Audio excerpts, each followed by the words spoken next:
Argumentative mind disturbs the heart.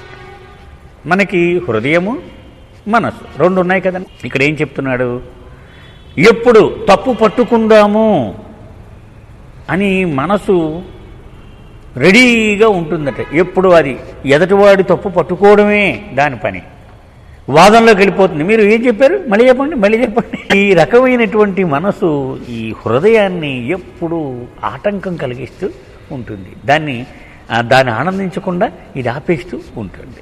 ఏమిటో చూద్దాం. I have often noticed that when several Baba lovers gather to share Baba's love and pleasure, they often end up arguing about facts of the story. చాలామంది ఎవడో ఒక విశ్వనాథం గారు లాంటి ఆయన వచ్చి మనకి ఏదో కథ చెప్పాడు అనుకున్నా. చెప్తే అది కాకినాడ కాదండి, తాడేపల్లిగూడెం. అది నేను చదివాను, నేను పలానా పుస్తకంలో. అది ఏదో అక్కడ ఒక డేట్ తప్పు, లేకపోతే అక్కడ ప్లేస్ తప్పు ఏదో ఉంటుంది. అది దాని గురించి వీళ్ళు ఆర్గ్యుమెంట్స్. మా రాజాగారు అంటూ ఉండేవాడు, ఏమిటండి అక్కడ అంత ఘర్షణ జరుగుతోంది, సాహిత్య చర్చ ఏమిటి అని అడిగితే, కృష్ణుడికి మీసమ్మలు ఉండేవి కావా, అది సాహిత్యవేత్తల చర్చ. అది ఇక్కడ ఈయన రుస్తం చెప్పేది ఏంటంటే, సాధారణంగా బాబా ప్రేమికులు బాబా ప్రేమను, ఆయన హాజరును ఆస్వాదించడం కోసం సమావేశమైనప్పుడు అవసరము లేనటువంటి అప్రధానమైనటువంటి చిన్న చిన్న వివరాల గురించి జుట్లు పట్టుకుంటూ ఉంటాయి. Most of the time these facts are minor errors. చిన్న తప్పులే ఉంటాయి, ప్రమాదం ఏముండవు. Such as whether the year was 1955 or 58. ఒకడు 1955 అంటాడు, ఒకడు 1958 అంటాడు. అంటే ఏమిటి, నేను ఇవన్నీ అవపోసన పట్టేసేను సుమా అని 10 మందికి వెల్లడి చెయ్యాలని వీడి దుగ్ధ. అది బయట పెట్టుకోవడం కోసం వీడు ఆగండి, అలాగా మీరు తప్పు చెప్పారు. Or whether the place was Agra or Dehradun where the incident took place. అది ఆగ్రాలో జరిగిందా డెహ్రాడూన్, ముందే తేల్చాలి మనం ఇక్కడ. Instead of enjoying the essence of the story, people would get caught up in arguing about minor details. అసలు అందులో మనము నేర్చుకోవలసిన పాఠం ఏమిటి అనేది పక్కన పెట్టి వీటి గురించి జుట్లు పట్టుకుంటూ ఉంటారు. Most felt that the slightest slip in narration of details of the avatar's life was not permissible. కొంతమంది దృక్పథం ఏమిటి, అవతార పురుషుడి జీవితాన్ని చెబుతూ ఉన్నప్పుడు చిన్న పొరపాటు కూడా అవకాశం లేదు, నో రానా వెళ్ళేది అంతే అని కొంతమంది గట్టిగా పట్టుపడుతూ ఉంటారు. Such argument disturbed the atmosphere of love and babas presence. అది అందరం బాబా ప్రేమను ఆస్వాదిస్తూ ఉంటాం. ఆయన ఏదో చెప్తున్నాడు పాపం ఒకడు అనుకుందా, ఇది 55 బదులు 58 చెప్పేసి ముందు ఆపేయండి, ఇది ఇలాగా కుదరదు. అది మొత్తం ఈ ప్రేమ వాతావరణాన్ని కలుషితం చేసేస్తుంది. ఎందుకని అది కాదు ప్రధానమైన. Which the group had originally assemble to enjoy. పాపం వీళ్ళందరూ కూర్చున్నది ఎందుకు, ఆ బాబా యొక్క హాజరును, ఆ ప్రేమను ఆస్వాదించడం కోసం. I would often be reminded during such moments of a rich words. ఇలాంటి సందర్భంలో ఎప్పుడు ఇరిచి చెప్పే మాటలు నాకు గుర్తొస్తూ ఉంటాయి. ఏమన్నాడు Erich, the argumentative mind disturbs the enjoyment of the heart. ఇదంతా వింటూ ఈ హృదయం ఎగిరి గంతేస్తూ ఉండదు. ఆహా ఎంత బాగుంది ఆ సన్నివేశము, ఎంత ప్రేమ కురిపించాడు ఆయన. ఈ మైండ్ ఎవడో ప్రశ్న వేయగానే ఆగిపోతాడు. ఇది అయిపోయింది కదా, ఈ హృదయం పాపం ఆస్వాదించడం ఆగిపోయింది. ఇది గిలగిల్లాడుతూ ఉంటుంది, ఉండరా బాబు నువ్వు కూర్చో, ఇది నడవని ముందుకి. Allow the heart to enjoy his presence in the story. ఆ కథలో బాబా హాజరుని అందరూ ఆస్వాదిస్తున్నప్పుడు దానికి ఎప్పుడు అడ్డు తగలవద్దు అని ఎరిచ్ పదే పదే చెప్తూ ఉండేవాడు.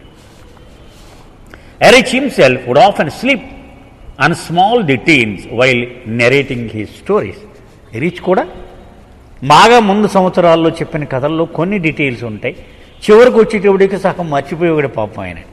ఏదో చెప్పేవాడు, అదే ఆంధ్ర అమీర్పూర్ నాకు జ్ఞాపకం లేదని వాడు పాపం. ఎందుకని ఒకసారి ఒకలాగా చెప్పేవాడు, ఒకసారి ఒకలాగా. ఎందుకని ఈ వివరాలు పెద్ద ఇంపార్టెంట్ కాదు, మర్చిపోతూ ఉండేవాడు వివరాలు ఒక్కోసారి. When someone would interrupt the story with intention of correcting the error. ఎవడో నాబోటు డెహ్రాడూన్ కాదు, నేను చదివాను లార్డ్ వేహర్లో, అది డెహ్రాడూన్ కాదు, అది హమీర్పూర్ అని చెప్తే అది లేచి ఒకడు చెప్పేవాడు. మనకేంటంటే అది చెప్పుకోవాలని లోపల నుంచి తహత. He would appear to get annoyed. చికాకు పడేవాడు పాపం, ఏంట్రా బాబు. On one occasion when somebody corrected him, Erich turn to the person and said, ఒక సందర్భంలో ఒకడెవడో లేచి కరెక్ట్ చేయబోయాడు ఎరిచ్ని. అప్పుడు వాడితో నేరుగా ఎరిచ్ ఇలా, does it really matter on what day or which place the incident happen? అది జరిగిన ప్రదేశము, ఆ జరిగిన తారీఖు అంత ప్రధానమైనవంటావా అన్నాడు Erich. How will it make any difference to your heart by knowing such minute details? ఆ డేట్ తేడా వచ్చినా, ఆ ఊరు తేడా వచ్చినా నీ హృదయము ఆ విషయాన్ని ఆస్వాదించడంలో ఎలాగూ తేడా పడుతుందో నాకు చెప్పగలవా అని అడిగారు. Is it going to make your heart grow in his presence just because you remember the actual date and place? అంటే ఆ డేటు కరెక్ట్గా నీకు తెలిసింది కాబట్టి మిగిలిన వాళ్ళు అందరికంటే బాబా ప్రెజెన్స్ని ఎక్కువ నువ్వు ఆస్వాదించగలుగుతావా పోని చెప్పక. No, it does not. దానికి ఏం సంబంధమే లేదు. In fact it just strengthens the mind. నీవు ఆ కరెక్ట్ డేట్ చెప్పడం వల్ల నీ మనసుని ఇంకా బలం చేకూరు. నీకు తెలుసురా, నీకు తెలుసు, వీళ్ళు ఎవరికి తెలియదు, శబాష్. నీ అహమును, అహం ఎక్కడ కూర్చుని ఉంటుంది? ఈ మనసు మీద కూర్చుని ఉంటుంది. నీ మనసు ఇంకా నువ్వు బలం చేకూర్చావు అంటే బాబా మీద లేదు నీ ఫోకస్, నీ జ్ఞానము మీద ఉంది. అందుకని బాబా సహవాసుల్లో ఒకసారి ఓపెనింగ్ ఆఫ్ ద డే చెప్తూ ఉండేవారు, నీ ఊరు మర్చిపో, నీ ఇల్లు మర్చిపో, నీ ఉద్యోగం మర్చిపో, నీ విద్య మర్చిపో, నీ పొజిషన్ మర్చిపో, నీవు బాబా సాహిత్యములో చదువుకున్న జ్ఞానము కూడా మర్చిపో. ఎందుకంటే ఆయన్ని మనం ప్రశ్నించే అధికారం మనలో ఉంటుంది. అది కాదు బాబా, ఎందుకంటే నేను చదివాను కాబట్టి, నాకు వచ్చు కాబట్టి, అది ప్రదర్శిద్దామని ఆ బలహీనత మనకి ఉంటుంది. అందుకని మర్చిపో, చెరిపేమనేవారు. Become a clean slate. చూడండి, పలక నిండా రాసే శుభ్రంగా తడిగొడ్డు పెట్టి తుడిచేసి అలా పెడితే పలక ఎలా ఉంటుంది? అలా ఉండాలి నా దగ్గర. అప్పుడు నేను ఏది చెబితే అది నీ పలక మీద అలా స్పష్టంగా పడుతుంది. The mind starts taking pride in the fact that it can remember the minute details much better than others. ఇది ఎవరు సరిగ్గా చదవరండి, చదివినప్పుడు సరిగ్గా చదవాలి. నేను ఎలా చెప్తున్నాను డేటు అలా గుర్తుపెట్టుకోవాలి అని వీళ్ళందరికంటే నేను చాలా ఉన్నతమైన కృషి చేశాను అనేటువంటి అహము వాడిలో మనకు తెలియకుండానే మన నోట్లో దొరిలిపోతూ ఉంటాయి. ఇలాంటివి మనకు తెలియదు, అది మనకు మనసుకు అలవాటైపోయిన వికారం అనమాట. ఎవడికి తెలియదండి, ఎవడో చెప్పరండి ఇవన్నీ నేను కాబట్టి చెప్తాను, జాగ్రత్తగా వినండి, మీరు సరిగ్గా కూర్చోండి. అంటే తెలిసి చెప్పేవాడికి అన్నీ తెలుసును అనేటువంటి ఒక అహము. వినేవాడు వాడు పాపం అన్నీ చదివినా వాడు అమాయకంగా కూర్చొని వింటూ ఉంటాడు, వీడు ఏం మాట్లాడినా. అందుకని సరిగ్గా వినండి అని చెప్తూ ఉంటాడు. In this state of mind one fails to enjoy the essence of the story, which also leaves the heart dry. ఇలాగా వివరాల మీదే నీ శ్రద్ధ అంతా పెట్టుకున్నప్పుడు నీ హృదయములో పొడిగా అయిపోయి ఆయన హాజరును ఆస్వాదించలేవు. ఏం ఉపయోగం? పోయింది కదా. అసలు ఆ కథ ఎందుకు చెబుతున్నాడు అనేటువంటి ఆ ప్రయోజనం అది నెరవేరకుండా పోతుంది. Erich then gently set to the person. అప్పుడు ఎరిచ్ ఆ వ్యక్తితో నెమ్మదిగా ఇలా అన్నాడు, our life with Baba was such that we had no awareness of anything except him. మేము బాబాతో ఎలాంటి జీవితం జీవించామయ్యా అంటే అది ఏ ఊరో నిజంగా మేము పట్టించుకునే వాళ్ళం కాదు, అది ఏ డేటో కూడా మేము పట్టించుకునే వాళ్ళం కాదు. మనం పుస్తకాలు చదివేస్తున్నాం కాబట్టి మనకు తెలుస్తున్నాయి. పాపం ఆ బాబుజీయో డేవిడ్ ఫెనెస్టరో వీళ్ళంతా రీసెర్చ్ చేసి చేసి చేసి చేసి వీళ్ళన్నీ కరెక్ట్ చేసి పెట్టారు కాబట్టి మనం చదువుతున్నాం. మరి వాళ్ళకేం తెలిస్తే అవన్నీ ఆ ఏ ఊళ్ళో ఉన్నారో కూడా తెలియదు వాళ్ళకి. ఎరిచిని డాన్ స్టీవెన్స్ ఇంటర్వ్యూలో అడిగాడు, tell me something about new life. Interview చేసిన మొట్టమొదట్లో అన్నాడు. ఇలాగ ఆలోచించి ఎరిచి చెప్పాడు, there was no new life, there was no old life, there is only one life for me with Baba. Whether we were in one place or the other, it made no difference to it. అది అహ్మదాబాదా, అహ్మద్నగరా, హైదరాబాదా మాకు ఏమీ తేడా పడదు, ఎక్కడైనా. We were there because of you. మేము ఎందుకు వెళ్ళామంటే అక్కడికి మాకు ఆ ఊరింటో అనవసరం. ఈయన వెళ్ళాడు కాబట్టి కూడా వెళ్ళాము తోకల్లా, అంతే మాకున్నది. ఆయన ఎక్కడికి వెళ్ళితే అక్కడికి వెళతాం అంతే, బయలుదేరి పోదామంటే పోవడం. ఆ ఊరు మాకు ప్రధానం కాదు, ఆయన వెళ్ళాడు కాబట్టి ఆయన కూడా మేము వెళ్ళాం అంతే. Our life revolved around him. ఆయన చుట్టూ తిరుగుతూ ఉండేది మా జీవితం అంతా, అంతే. మేము ఆయన చుట్టూ అలా తిరగడమే. Wherever he went we went with him. ఆయన అమెరికా వెళ్ళినా అరంగం వెళ్ళినా అమీర్పూర్ వెళ్ళినా మాకు ఒకటే, ఆయన కూడా మేము వెళ్ళడమే. ఆయన ఎక్కడికి వెళితే అక్కడికి మేమందరం వెళ్ళిపోయేవాళ్ళం. He travel during any hour of the day and we travel with him. ఆయన ఒకసారి పొద్దున్న 6 బయలుదేరేవాడు, ఒకసారి మిట్ట మధ్యాహ్నం బయలుదేరేవాడు, ఒకసారి అర్ధరాత్రి 1:30కి ముహూర్తం పెట్టేవాడు. వెళ్ళిపోయేవాళ్ళం అంతే. ఆయనతో పాటు మేము వెళ్ళిపోవడం. We had no choice in the matter. అవి ఇలా బాగోదండి అని చాయిస్లు కూడా మాకు ఎప్పుడూ లేవు. ఆయన లేవని బయలుదేరానంటే వెళ్ళిపోవడమే, పళ్ళు తోముకుంటుంటే తోముకోవడం, వద్దంటే మానేయడమే, వెళ్ళిపోవడమే. మాకు ఎప్పుడు సొంత ఇష్టము అయిష్టము అనేది మాకు లేవు, చాయిస్లు అవి కూడా లేవు మాకు. Baba travel all over the world for his work and as his sleeves we accompanied him. ఆయన విశ్వ కార్యక్రమం కోసం ప్రపంచమంతా ఆయన తిరుగుతూ ఉండేవాడు. ఆయన బానిసలుగా మేము కూడా ఆయన కూడా వెళ్ళిపోతూ ఉండేవాళ్ళం. కోడి పిల్లలు ఎలా వెళ్ళిపోతూ ఉంటాయో అలాగే. Yes, we travel everywhere but we saw nothing. అన్నూళ్ళు తిరిగాము. జపాన్ వెళ్ళారా వెళ్ళాము, జర్మనీ వెళ్ళారా వెళ్ళాము, రష్యా వెళ్ళారా వెళ్ళారు, కానీ ఏదీ చూడలేదు మేము. ఎందుకని? బాబాతోనే ఉండేవాడు, మాకేం సంబంధం లేదు. ఏదో ప్యారిస్ వెళ్ళామంటే ఈ ఫీల్డ్ ఎవరు చూసేవా, అదేమిటంటాడు, తెలియదు అతనికి అక్కడ ఉందని. ఎందుకని? బాబా కూడా ఉన్నాడు, ఆయన సేవ చేయడం కోసం వెళ్ళాడు తప్ప ఆ ఊరు చూడడానికి వెళ్ళలేదు. కాబట్టి మేమేది చూసేవాళ్ళం కాదు, ఆ బాబా కూడా ఉండేవాళ్ళం అంతే. We have to keep a constant I on him అని హిజ్ ఫిజికల్ నీడ్స్. ఎప్పుడు మా కన్ను బాబా మీదే ఉండాలి. ఆయనకి ఏం అవసరమో ఒకసారి ఎరిచి తన చొక్కాని చూపించాడము. ఒకసారి బాబా కూడా ఉంటున్నప్పుడు తను వేసుకున్న చొక్కా, ఆ చొక్కా లోపలికి విప్పి ఇలా చూపెడితే అన్ని పాకెట్లే, చొక్కా నిండా లోపలన్నీ పాకెట్లే. ఎందుకని? బయటకు అసహ్యంగా ఉంటుంది కదా అన్ని జేబులు ఉంటే, లోపలికి పెట్టుకుంటారు. ఒక దానిలో సూది దారము, ఒక దానిలో దువ్వెన, ఒక దానిలో ఇయర్ బడ్స్, రకరకాలు దాచుకుని పెట్టుకునేవాడు. ఎందుకని? బాబా ఎప్పుడు ఏం అడుగుతాడో తెలియదు కదా, అది టక్మని తీసి ఇచ్చేవాడు అనమాట. అలాగూ బాబాకు వ్యక్తిగతమైన అవసరాలు అవి చూసుకోవడమే మాది. There was no time for anything else. Baba యొక్క అవసరాలను చూడడం మినహా మరింక దేనికి సమయమే ఉండేది కాదు. Such was our life with him. బాబాతో జీవితం అంటే అలాగే ఉండేది మా విషయం. All we saw day and night was his face. రాత్రి పగలు ఏమిటయ్యా మేము చేసామంటే ఆయన మొహంలో చూస్తూ ఉండడం. ఇలా ఆయన మొహంలో ఆయన ఎక్స్ప్రెషన్ చెప్తాడు అంటే బాగోలేదు అని, లేకపోతే అది తీసుకురా బాగా చేయలేదు నువ్వు అని. ఆయన మొహంలో ఆ భావాన్ని చదవడం, దాని ప్రకారం మేము స్పందించడం, అంతే మా జీవితం. అండ్ హిజ్ బాడీ, ఆయన మొహము, ఆయన శరీరము చూడడమే మా పని. One day was as good as another day. అంటే ఈవేళ ఎంత బాగుందో మన్నాడు అంతే, ఈవేళ ఎంత బాగోలేదో మన్నాడు అంతే. ఒకరోజు స్పెషల్, ఒకరోజు వేడుకలు, ఇలాగేం లేదు, నిత్యం ఇంతే. ప్రతిరోజు మాకేం తేడా పడదు. ఇవాళ జనవరి 1 నన్ను ఏమైందంటే అని ఎవడో చెప్తాడు, మాకేముండదు, అన్ని రోజులు ఒకటి మాకు. అందుకే నేను చెప్పుకున్నా, విరీచని అడిగారు నవజీవనం గురించి ఏం చెబుతావు నువ్వు అని అడిగాడు డాన్ స్టీవెన్స్. అతను అన్నాడు, నవజీవనమా పాత జీవనమా ఇవి మాకేం తెలియదు అన్నాడు. బాబాతో ఒకటి ఈ డేట్లు అలా మారుతూ ఉంటాయి, డేట్లు వస్తూ ఉంటాయి, నాకు సంబంధం లేదన్నాడు.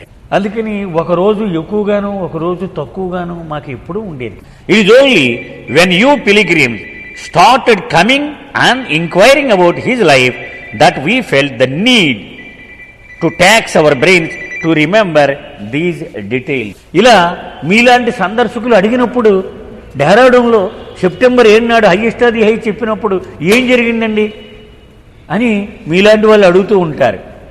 ఇప్పుడు అనుకున్నా, అయ్యో ఏం జరిగిందో మన జ్ఞాపకం పెట్టుకుని ఉండాల్సిందేమో, వీళ్ళందరికీ చెప్పడానికి బాగుండు కదా అని ఇప్పుడు అనిపిస్తుంది మాకు. ఎందుకని? అప్పుడు మాకు ఆ పరిస్థితి లేదు. అప్పటికి ఏది అవసరమో అదే మేము చేసేవాళ్ళం. ఇప్పుడు మీరు చెబుతూ ఉంటే ఇప్పుడు మాకు అనిపిస్తుంది అవన్నీ జ్ఞాపకం పెట్టుకోవాలన్నమాట. His life that we felt the need to tax our brains to remember those details. అది అప్పుడు మేము కష్టపడి ఇవన్నీ గుర్తుపెట్టుకుని ఉండాల్సిందేమో అని ఇప్పుడు నాకు అనిపిస్తుంది. Otherwise where was the need for us when he was there in a physical body to remember such details. ఆయన సన్నిధానం అలా హాజరు వెలిగిపోతూ ఉన్నప్పుడు అవన్నీ జ్ఞాపకం పెట్టుకోవడానికి ఎంత విలువ ఉంటున్నప్పుడు ఆయన ఏ నిమిషంలో ఏం చెప్పాడు, ఏ నిమిషంలో ఏం చేశాడు అంటే ఆయన చేసి అలా నోరు వెళ్ళబట్టి చూస్తూ ఉండేవాళ్ళు ఒక్కోసారి. ఇవన్నీ అసలు అప్రధానమైనవిగా కనపడుతూ ఉండేవి. అదే బాబూజీ మీకు లార్డ్ మెహర్ ఇంట్రడక్షన్లో రాశాడు. ఏమని? ఒక దివ్య పురుషుడు ఈ భూమి మీద జీవించి ఉన్నంత కాలము ఆశ్చర్యంతో విస్మయంతో ప్రజలంతా అలా చూస్తూ రోజులు గడిపేస్తూ ఉంటారు. సడన్గా ఆయన బాడీ వదిలేసేయగానే అర్రె ఈయన జీవితం మనం ఏమేమి జ్ఞాపకం పెట్టుకోలేదు, అన్ని డీటెయిల్స్ అడుగుతున్నారు ఇప్పుడు వీళ్ళందరూ, ఎలా వీళ్ళందరికీ చెప్పడం అని అప్పుడు వాళ్ళు తెలుసుకుంటారు. అదే పరిస్థితి ప్రతి అవతారంలోనూ జరిగింది. కానీ ఈ అవతారంలో మన అదృష్టం కొలది ప్రభువే జాగ్రత్త తీసుకున్నాడు. రంజును పిలిచాడు, ఒరే నా డైరీ రాయన్నాడు. చాందీని పిలిచాడు, నువ్వు ఏ రోజుకి ఆ రోజు నా డైరీ రాయన్నాడు. ఇలా ఎంతోమంది మండలి వాళ్ళు ప్రత్యేకంగా ఈ డైరీ మెయింటైన్ చేస్తూ ఉండేవారు. వాటి ఆధారంగా ఈరోజు Lord Meher day to day ఆయన జీవితం మనకి అందుబాటులోనికి వచ్చి. The story reminds you of him and the more you remember him the more his presence comes alive in your life. నేను ఒక కథ చెప్పాను అనుకో, ఆ కథలో సజీవంగా ఆయన వచ్చేస్తాడు మీ ఎదురుగా. ఇంకంతకంటే కావాల్సింది ఏమైనా ఉందా? ఆయన హాజరుని ఆస్వాదించడం, ఆయన సన్నిధానాన్ని మనము వినోదంగా ఉల్లాసంగా పంచుకోవడం. అది మిగిలిన ఎందుకురా నాన్న అని చెప్తున్నాడు. అంటే ఆ డేటు ఆ ఊరెక్కడో వదిలేద్దాం, అది ప్రధానమైనది కాదు. Constant remembrance through the day will make you feel his presence every moment and it is this presence that will lead you to the goal. నిరంతరము ఆయనను జ్ఞాపకము ఉంచుకోవడము ద్వారా ఆయన హాజరును ప్రతి క్షణము నీవు ఆస్వాదించగలవు. అది గనక నీకు అలవాటైపోతే నీ గమ్యానికి అతి సులభంగా అది తీసుకువెళ్ళిపోతుంది నిన్ను. Try and increase your remembrance in whatever manner you can. ఒక్కొక్కరికి ఒక్కొక్క అలవాటు. నేను ఇందాక చెప్పాను మీకు, ఆ మార్నింగ్ వాక్ వెళుతూ ఇలా అనుకున్నాను అని. అది ఎవడిష్టం వాడిది, ఎవడి అలవాటు వాడిది. కానీ బాబా యొక్క జ్ఞాపకాన్ని మాత్రం రోజంతా మనతో ఉంచుకునేలా మనం ఏదో ఎవడికి వాడికే కృషి అవసరము. ఎవడిష్టం వాడిది. ఒక్కొక్కరికి ఒకటి పాట ఇష్టం, ఒకరికి వీడియో ఇష్టం. నిన్న మ్యారేస్థాన్లో చెప్పుకున్నాం, మన అందరికీ కామన్ ఒక రోగం ఉంది, ఏమిటి? పిచ్చి, బాబా పిచ్చి. ఆ పిచ్చి ఒక్కొక్కరికి ఒక్కొక్క రకంగా ఉంటుంది, మ్యాడ్నెస్. బట్ ఈ రీచ్ ఏం చెప్తాడు? This madness only will lead you one day to the destination. ఈ పిచ్చే నిన్ను గమ్యానికి ఏదో ఒక రోజు తీసుకెళ్ళిపోతుంది అని. అదే బాబా ఇచ్చే అతిపెద్ద గిఫ్ట్ అట మనందరికి. సో అలాగా మనము ఆయన హాజరును మనం పొందడానికి మన ఇష్టానికి అనుగుణంగా ఒక్కొక్కరికి ఒక్కొక్క అలవాటు మనం ఏదో ఒక ప్రయత్నం చేస్తూ ఉండాలి. It does not matter. అది ఒక్కొక్కరికి ఒక్కొక్క పద్ధతుడు. వర్రే వద్దు వాడిని కాపీ కొట్టాలి నేను అని ఏమి లేదు. Read books or listen to stories. ఒకడు పుస్తకాలు చదువు, బాగుంది. ఒకడు ఇంకోటి చెప్తే విన్నాను, పుస్తకం పడేయండి నేను చూసుకుంటానంటాడు. ఉండవు. ధనపతిరావు నాయుడు గారు అనేవారు, ఇక్కడ మీకు జ్ఞాపకం దొరకదు ఆ రోజుల్లో, నేను ఇంకొక నరమానవుడు చెబితే వినే పరిస్థితి లేదండి నాకు. అందుకని బాబా ఒకసారి రైల్లో వెళుతూ ఉండగా ఆ పర్ఫెక్ట్ మాస్టర్ అనే పుస్తకం ఎవరో పట్టుకొని చదువుతున్నాడు. అది చూశాను, ఏమిటండి ఇలా ఇవ్వండి ఒకసారి అని చూశాను. అయిపోయింది నా పని. అంటే ఆ పుస్తకం చదివి ఆ పుస్తకం ద్వారానే ఆయన వినగలడు తప్ప ఇంకొకటి నేను చెప్తున్నానంటే ఆయన వినడు. అది ఒక్కొక్కరికి వారి సంస్కారాలను బట్టి వాడి మేకప్ అని. Or listen to stories. ఒకడు వినడమే. ఇప్పుడు ఈయనున్నారు సీడీలు చేసి అందరికీ ఇచ్చిస్తూ ఉంటారు వినమని. అలాగా వినడం అనేటువంటిది ఒకటి. What ever is your natural aptitude use that to remember him. ప్రతి వాడికి ఒక ఆసక్తికరమైనటువంటి ఒక వరవడి ఉంటుందన్నమాట. నాకు అదే ఇష్టం. ఆ గొడవలోనే ఉంటాడు ఎంతసేపు నేను. సో అదే ఉపయోగించుకో, ఆయన్ని జ్ఞాపకం. That is what one should do when one gathers to enjoy his presence. అది ఆయన హాజరును ఆస్వాదించాలి అంటే అది అలవర్చుకోవాలి, ఎవరికి వాడే. Another incident that comes to my mind happened when both Bal and Irich were sitting in the Mandli hall addressing the pilgrims. Rustam చెప్తున్నాడు. ఇది ఇరిచ్ చెప్పింది అనుకుంటున్నాడు కదా. ఒక సందర్భంలో ఇరిచ్ బాల్నాటు ఇద్దరు కూర్చున్నారు మండ్లీ హాల్లో. చాలామంది సందర్శకులు వచ్చి వాళ్ళంతా హాల్లో కూర్చొని ఉన్నారు. Eruch was narrating an incident which happened at Guruprasad in 1964. 1964వ సంవత్సరంలో బాబా గురుప్రసాద్లో ఉంటూ ఉన్న రోజులలో జరిగిన ఒక సంఘటనను ఎరిచ్ వర్ణిస్తూ ఉన్నాడు. Everyone was engrossed in enjoying babas presence that came through Erich stories. అక్కడ ఉన్న అంతమంది కూడా ఎరిచి చెప్పే కథల ద్వారా బాబా దిగొచ్చేస్తున్నాడు. అలాగా అంత అద్భుతమైన ఆ మధురానుభూతిని అందరూ ఆస్వాదిస్తూ ఉన్నారు.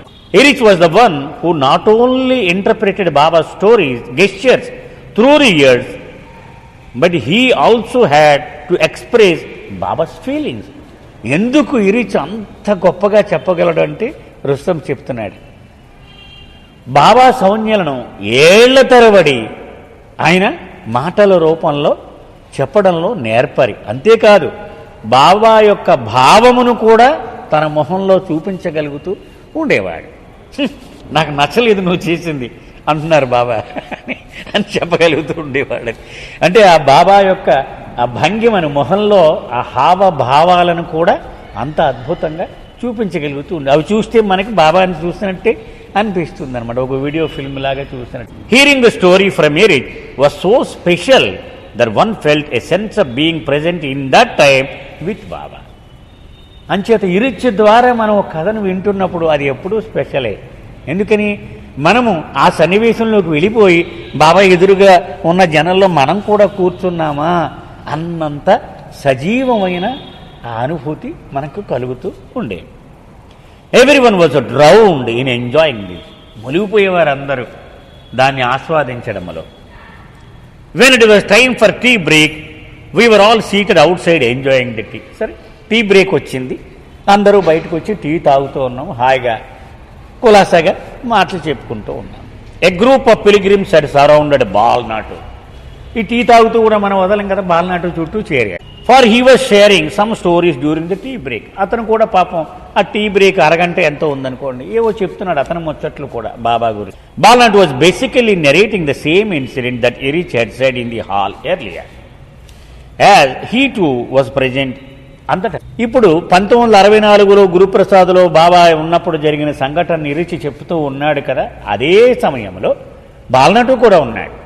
అందుకని దాని గురించి మరికొన్ని వివరాలు ఏవో అతను చెప్తున్నాడు. అవును, బాబా అలా చేశాడు, ఇలా చేశాడు, ఇలాగ అన్నాడు కూడా అని చెప్తున్నాడు బాల్నాడు ఈ టీ తాగు. He shared a few more incidents from that time. మరికొన్ని ఇన్సిడెంట్స్ కూడా ఎరిచి చెప్పినవి కాకుండా కొన్ని ఎక్స్ట్రా ఇన్సిడెంట్స్ కూడా. One of the pilgrims corrected Bal Natu by saying that Erich had said the year it was 1964. బాల్నాటి అన్నాడు 1965లో ఆ గురుప్రసాద్లో జరిగినప్పుడు నేను కూడా ఉన్నాను, చాలా బాగా చెప్పాడు ఎరిచ్, ఇంకా కొన్ని సంఘటనలు ఉన్నాయని చెప్పాడు. వెంటనే మళ్ళీ వాడు ఉన్నాడు కదా, డేట్లు పిచ్చి ఉన్నవాడు. ఎరిచ్ ఏం చెప్పాడు, 64 అని చెప్పాడు, నువ్వు 65 చెప్తున్నావు అన్నాడు బాల్నాటుతో. Bal said to the pilgrim very gently. పాపం బాల్నాటు చాలా నెమ్మదిగా ఇలా అన్నాడు అతనితో, Erich does make mistakes on the dates at times but it's not important. పాపం ఎరిచ్ ఈ డేట్లు సంవత్సరాలు అంత అలాగా గుర్తు పెట్టుకోలేడు, ఏవో చిన్న చిన్న మర్చిపోతూ ఉంటాడు, అది పెద్ద ప్రధానమైనది కాదు కదా. But it is not important, so I did not correct him. నేను అక్కడ ఉన్నాను, నాకు తెలుసు అది 64 కాదు 65 అని అప్పుడు తెలుసు, కానీ అది ప్రధానమా కాదు, అందుచేత నేను అక్కడ దూరిపోలేను నువ్వు తప్పు చెప్తున్నావు అని. It would have spoiled everyone's enjoyment. అందరూ అలాగ వాళ్ళు ఎగిరి గంతేస్తున్నట్టుగా హృదయాలతో ఆస్వాదిస్తూ ఉన్నారు. వాళ్ళందరినీ నా దుగ్ధ తీర్చుకోవడం నాకు తెలుసు డేటు అని చెప్పి వాళ్ళందరికీ నేను ఆటంకం కలిగించడం నాకు ఇష్టం లేదు అని బాల్నాటు ఇలా చెప్తున్నాడు స్వయంగా. When Erich talks about Baba, Erich గనక బాబా గురించి ఒక విషయం మాట్లాడడం మొదలుపెట్టాడు అనుకోండి, he brings out through the stories Baba's qualities of love, mercy and compassion which touch my heart. బాల్నాటు చెప్తున్నాడు స్వయంగా. అతను మొదలు పెడితే బాబా యొక్క ప్రేమ, బాబా యొక్క దయ, బాబా యొక్క కరుణ, ఈ మూడింటికి ప్రాణం పోసేస్తాడు. పోసి ఆ హృదయం తట్టుకోలేనంత ఆనందాన్ని కలిగిస్తూ ఉంటుంది. No matter how many times I hear them the same story they arouse the same feeling in me. Bal Natu అంటున్నాడు, అందరికీ తెలిసిన కథే, నేనే 100 సార్లు విన్న కథే, కానీ ఇరిచి చెబుతూ ఉంటే మళ్ళీ ప్రాణం పోసేస్తాడు దానికి. నేను 101సారి కూడా అంత శ్రద్ధగానే ఆ కథని వింటాను నేను. ఎందుకని అతనికి ఆ ప్రత్యేకమైనటువంటి వరం అది ఉంది. In that moment I'm only aware of Baba's love, mercy and compassion which you always showered on me all my life. నా జీవితం అంతా బాబా ఏ ప్రేమనైతే కురిపించాడో, ఏ కరుణనైతే చూపించాడో, ఈయన కూడా ఇరిచ్ కూడా దాన్ని చూపించేయగలుగుతాడు. బాల్ దెన్ చెకిల్డ్ అండ్ సెడ్, అని నవ్వి మళ్ళీ చెప్పాడు, people think I'm mad when I say these things. నేను ఈ విషయాలు ఇలా చెప్తూ ఉంటే పిచ్చోళ్ళు అనుకుంటారు నన్ను, ప్రపంచం అంతా. మనం ఇప్పుడే అదే అనుకున్నాం, వై దిస్ మ్యాడ్నెస్ అని, పిచ్చర్ని అనుకుంటూ ఉంటారు. బాలనాటికి తెలియదే కదా, ఏంటి అంత శ్రద్ధగా వినేస్తున్నాడు అనుకుంటారు మీరు. కానీ నేను అది ఆస్వాదిస్తున్నాను కాబట్టి అలాగే ఉంటాను. But what can I say except that they are right. నిజమే, అది వాడి పిచ్చోడినే నేను ఒక రకంగా. The physical presence of the avatar was such that it could make anyone mad. అవతార పురుషుని యొక్క సన్నిధానము ఎలాంటి వాడినైనా పిచ్చివాడిగా మార్చేయక వదిలిపెడుతుందా? అందుకని ఆ ఇరిచి అలా చెయ్యగలడు, ఆయన్ని దింపేయగలడు బాబా అని. కాబట్టి నేను పిచ్చివాడిని అయిపోతాను ఆ క్షణంలో. Yes, when I feel that presence I forget everything and I behave like a mad man. Bal Natu అంటున్నాడు, ఆయన హాజరు గనక నాకు ఒక్కసారి ఆస్వాదించడం మొదలెడితే నేను పిచ్చోడి కింద అయిపోతాను. నిజమే, అది మాత్రం వాస్తవము. Bal then said to the pilgrim, అప్పుడు సలహా ఇచ్చాడు Bal Natu, it is nice to know the facts. నువ్వు పుస్తకాలు చదివి బాగా కంఠస్థం పట్టుకున్న డేట్లు సంవత్సరాలు గుర్తు పెట్టుకున్నావు, చాలా మంచిది. And they can be checked out in the books, అవన్నీ పుస్తకాల్లో తిరగేసి కరెక్టా కాదా తెలుసుకోవచ్చు కూడా. When you are with Eruch, కానీ ఇరిచి దగ్గర ఉన్నప్పుడు మాత్రము జస్ట్ ఎంజాయ్ ద ఫీలింగ్, అనుభూతి, అది ప్రధానం. ఇవన్నీ పుస్తకాల్లో ఉంటే తర్వాత కరెక్ట్ చేసుకున్నావు, దీనికి ఇరిచ్ అక్కర్లా, ఈ డేట్లకి ఏ పుస్తకం తిరిగేసినా దొరుకుతాయి. కానీ అనుభూతికి వచ్చినప్పుడు అది ఇరిచి దగ్గరే దొరుకుతుంది. Let nothing disturb it. ఇలాంటప్పుడు ఆ డేట్లు అవి చెప్పి దాన్ని ఆటంకం కలిగించవద్దు.